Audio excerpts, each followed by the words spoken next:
Hi boys and girls, we're just going to have a simple story for today, just to ease into Friday.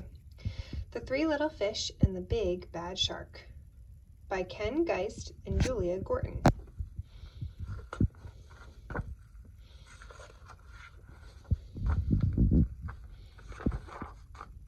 The Three Little Fish and the Big Bad Shark.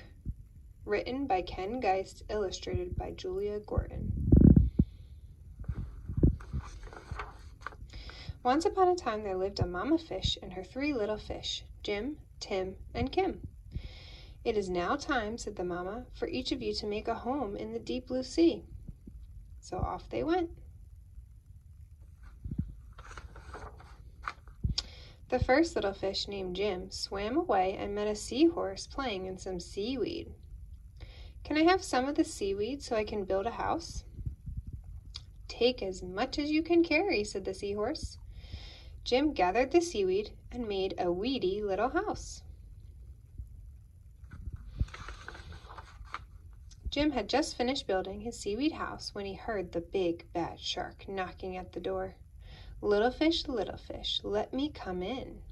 The little fish trembled and replied, "Not by the skin of my finny fin. "Then I'll munch and I'll crunch and I'll smash your house," roared the shark. The big bad shark munched and he crunched and he ate up every bit of the seaweed house. And Jim swam away just in time. Soon Jim found his brother. Tim said, "Don't worry, Jim. We fish stick together. You can help me build a sandy little house."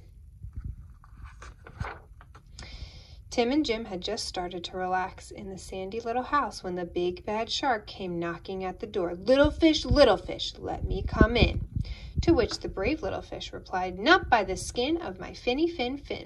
"Then I'll munch and I'll crunch and I'll smash your house in," roared the shark.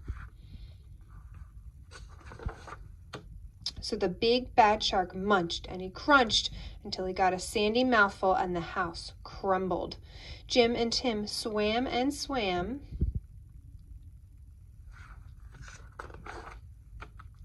until they reached their sister, Kim. Kim was setting up her house in an old wooden ship. "The big bad shark destroyed our houses. Don't worry, you can live with me," said Kim. And they did.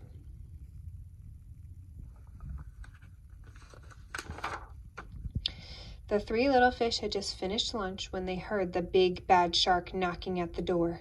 Little fish, let me come in." To which the smart fish replied, "Not by the skin of my finny fin. "Then I'll munch and I'll crunch and I'll smash your house in," roared the shark. The big bad shark munched and he crunched, but he could not smash the house in, and all his teeth fell out. And we know that sharks have a lot of teeth, so if all of his teeth fell out, oh man, he's in trouble. The three little fish were safe at last. What does he have to eat now since he doesn't have any teeth? He can only eat vegetables. The end.